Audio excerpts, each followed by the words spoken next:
All right, another update on the car. I'm a couple days behind because I got a message that there was another car going into a junkyard that is exactly this car.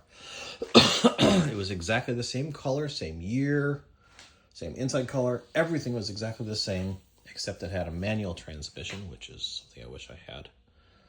So I ran over to the junkyard. They opened at 9. I was there at 11.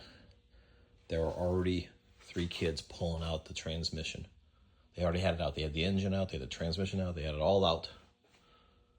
And they were getting it. So kudos on them. 3 college kids, if you see this, congratulations on your transmission. But I did score quite a good haul. I got a new door panel for the passenger door. And a whole bunch of plastics. Missing a whole bunch of plastics. Most notably, the plastic trim underneath the headlights, which is technically this way. But I'm going to polish these guys up and put them on so I can finally have those. I'm so happy about that. Got another pump for the hydraulic convertible top. This one looks in excellent condition, so that'll be nice. Slowly getting my parts in. And here's my whole parts layout. I've been going through and cleaning up all the hardware to reinstall it. The bracket here, you can see how clean it is over here, but I have to clean it because it's not to clean there. And I got a new set of wrenches and that old nasty thing from the junkyard as well, so those will be nice. I did change the bearing on this shaft, drive shaft, and I cleaned up the drive shaft. And speaking of cleaning, so I started pulling the subframe bushings out. I got one kit here and I got another kit here. This kit did not work. This kit was kind of working and then it snaps. Literally, this is not even threaded properly. This is bent. And then when I was trying to straighten out the threads for this, it literally broke the piece off. So these guys are going back. This cheap Amazon crap. It's unfortunate. But I was starting to take these off. Now I do have the 2 back ones, the rear part of the differential carrier and the front one. I got those bushings out. But these 4, I don't see many cracks. And I would like to change them, but I just don't have the tools. They just won't come out. And I had the one tool, and I was getting ready to pull it all out. You can see it's kind of all busted out. And I started bending the actual metal. It was bending the metal. So at that point, I said, screw it, put it back in. It was only about 1/4 of an inch out. Kind of reevaluating what I'm going to do here. So if I can't get the new bushings in here, I'm not going to spend all this time and money and effort on painting it and redoing everything here. So I think what I'm going to do instead is just do exactly what I did up here. Just clean. Everything's going to be nice and clean. And as an example, instead of painting this, I cleaned it.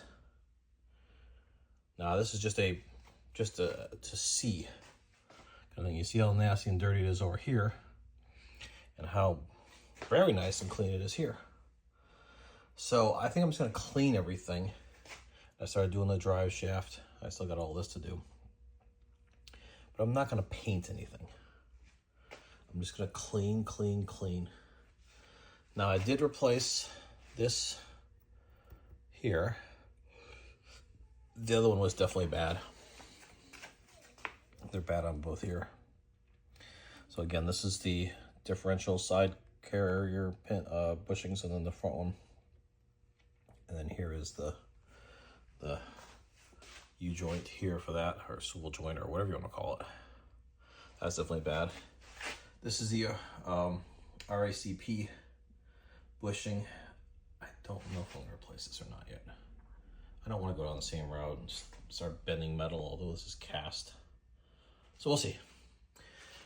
Anyways, so it's going much slower because of the junkyard run, because my neighbors have been asking for help on their cars, and because I'm lazy.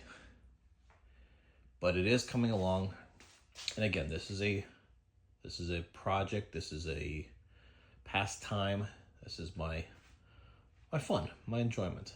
This has nothing to do with making money or for somebody else. This is just strictly my enjoyment to try to make this car the best I possibly can with as little money as possible, pulling out junkyard parts and whatnot. So 90% of this car has been put back together with junkyard parts. And it's, every time I drive it, it's just grinning from ear to ear, so I really enjoy this car. So hopefully I'll have another update here shortly with more progress. But this is where we're at now, and things are slowly coming together. All right, it's been a few days later, and another update. Haven't really gotten much done. A lot of life getting in the way, but still working on it. Doing a good job. So for the rear subframe, I have the differential carrier 3 bushings replaced, and I cannot get these out. So they don't look bad, so I'm gonna just leave them. And for the R-tabs, the rear trailing arm bushing, I'm not gonna even try to get those out either. They look fine. Now I was able to replace this one here, and then of course the drive shaft. Clean that all up nice and pretty. And all these little clips right up top here, I have been slowly going through the car replacing all of them. So I ordered a whole bunch of factory BMW ones. Can't really tell with the bag. But ordered 45 of them. Gonna go slowly through them and replace all of them. I have done quite a bit of them already. As well as the rear end itself, the rear differential. I've replaced both of the seals on the side that actually go to the half shafts. So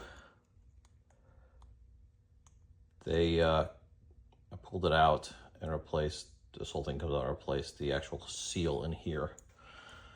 They were leaking, and I destroyed them taking them out. So yeah, okay, whatever. As far as the actual pinion seal, supposedly that's a 32 millimeter nut in there, but I can't get my 32 millimeter in there. See how it says 32? 32. But when I put it in here, it won't even go in there. So I need a thin-walled one. Now, I have a thin-walled one coming tomorrow, thin-walled socket, but it's not leaking. So even though I have it, I might hold off and just not replace it at all. But something else I'm going through is I'm replacing the ABS. This is the ABS connector for all 4 wheels, and then this is the brake pad level low sensor, which is on the right rear and the left front. Now, as everybody knows, these things suck, and I'm going to show you why. All right, so everyone knows when they go to replace the brakes, push the tab, and the tab immediately breaks. Then you're squeezing it to come off, and it just crumbles in your hands. And then you finally get it out. So this piece is the part that you buy to replace it with the brakes. So we don't care about the condition of this one, because this automatically gets replaced, whether you're doing the brake pads or the anti-skid sensors.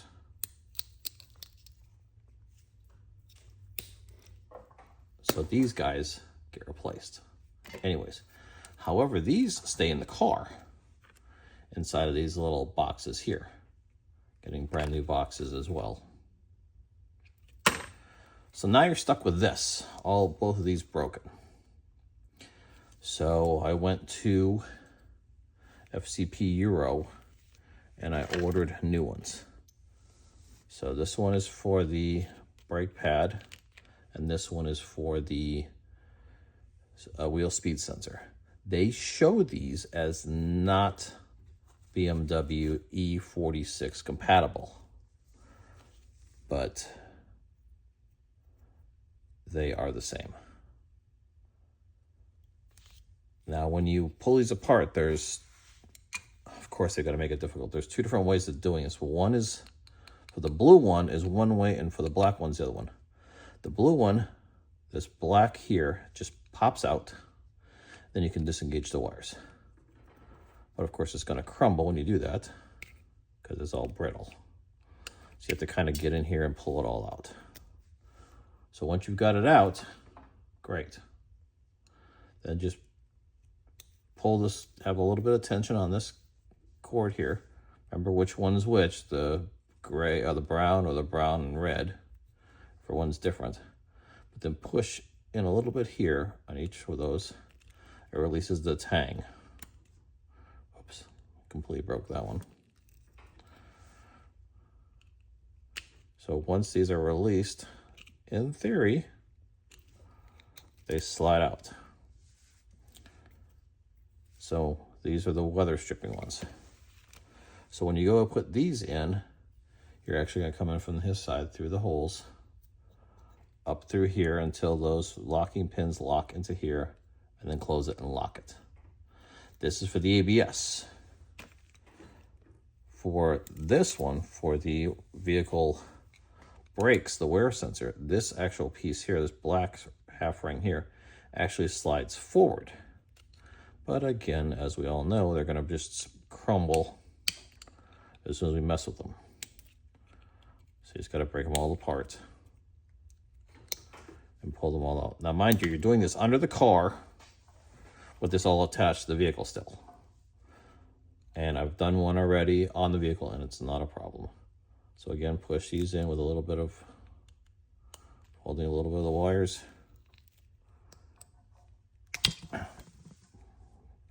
And they pull right out.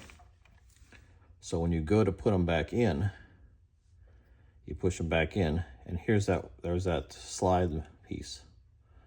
So you see how it slides back down? It will slide back in and lock these in as well. So you have the weatherproof rubber to hold it in. You have the indentations of the wires that are the indentations in here. And then you also have this lock that slides down. And then when you buy the new cable for either the brake line or the ABS sensor, these will already be pre-wired in the box, in the car, like this. So you pull the old one out and you slide the new one in, and everything's great. Good for another 20 years. All right, now here's another useful tip. So here are the boxes that hold those cables. This is the old one, and here's the new one. Now you'll notice that the old one just has the holes. The new one's got these little pins.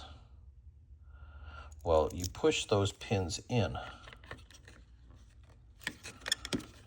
So little pins. So you push them in to spread these four things out and lock in place when it's in the car.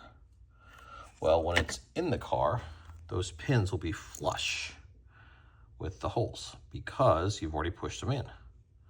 So to get this out, because now these are all spread out on the back, to get them out, you simply push them further in.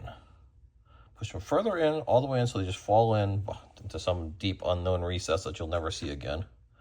So then it's like this. So now these are open.